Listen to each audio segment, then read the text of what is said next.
Okay, I've got some light scratches to take off the car here. Probably from this distance you can't see them, but when you come up close, you can see some scratches here. And there's another one down on the door there. This is behind the back door, so probably, you know, some grocery bags or a school bag or something has come out and scraped on the car. So this is how we are going to get light scratches. Okay, so step one is just to get it clean. There's no good rubbing and doing all of the jobs. This car's been washed, but there's just lint and dust on here, so we just need to wipe that all off so that the area that we're polishing, we don't want to scrape any dust into that area. Okay, so we get all the dirt off, because in actual fact if you rub dirt in, you're just going to create more scratches, and that's definitely not what we want to do in this procedure. If you've got a little bit of lint on there, lint isn't going to scratch your paint, but still you don't want it there. So get all that off. Make sure the area is really, really clean. You don't want to be introducing dirt as you go, so don't short out on that. And here's the product, this way up, that I'm going to be using. It's a scratch and swirl remover by Turtle Wax. Haven't used it before, so we'll see how it goes. Saying here, particularly for taking swirl marks out. When you're polishing, there's a lot of questions. Should I do it in a circular motion or should I do it straight? And my opinion, and also from what I've researched, is that it's best to do it straight, because the swirl is going to really stand out on the car as a scratch, whereas a straight line not so much. And as I read some of the professionals, it actually said that the bonnet or hood of the car and the roof and the trunk or the boot should be done the same direction as the wind goes over the car, so backwards and forwards, and the sides should be done the same direction that the water runs down the car. So there you go, from that's what the professionals are saying. But I've got myself a microfiber cloth, so I'm just going to put this on and see how it turns out. Okay, here we go. Interestingly, there's not just a little nozzle, but a great big slot here. So when we put that on, quite a bit comes out. That's okay. We'll touch it on in all of the different places. I like to get it on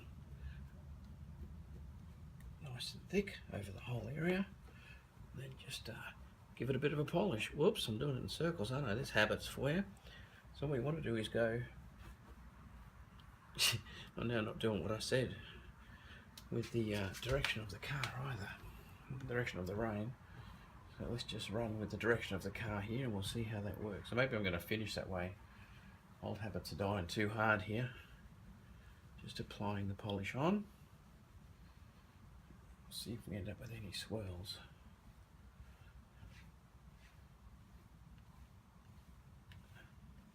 And once we've got that on, it's not just a matter of putting it on. I do actually have to, this is effectively giving a very, very light sand to the clear coat that's on top. There's multiple layers in your car's paint, and there's a clear on the top. And if you scratch your car and it just gets a white sort of look, it's normally just the clear that has been scratched. Beneath the clear is the colour, beneath that's the primer. But in this case, with these light scratches, definitely it's just the clear coat on top that's been scratched. So if we've got a little V where it's been scratched and it's got all the rough edges, if we can polish those rough edges, it'll become clear again. And again, the more we polish it down, the more that'll be, instead of being a distinct V where the scratch is, it'll soften off the edges so that you won't be able to see it. So I'm just going to put a little bit more on.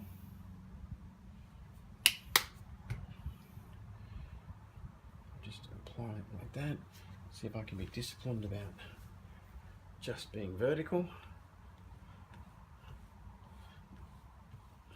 And if there are scratches, like if there's a long scratch, I would go the direction of the scratch as much as possible.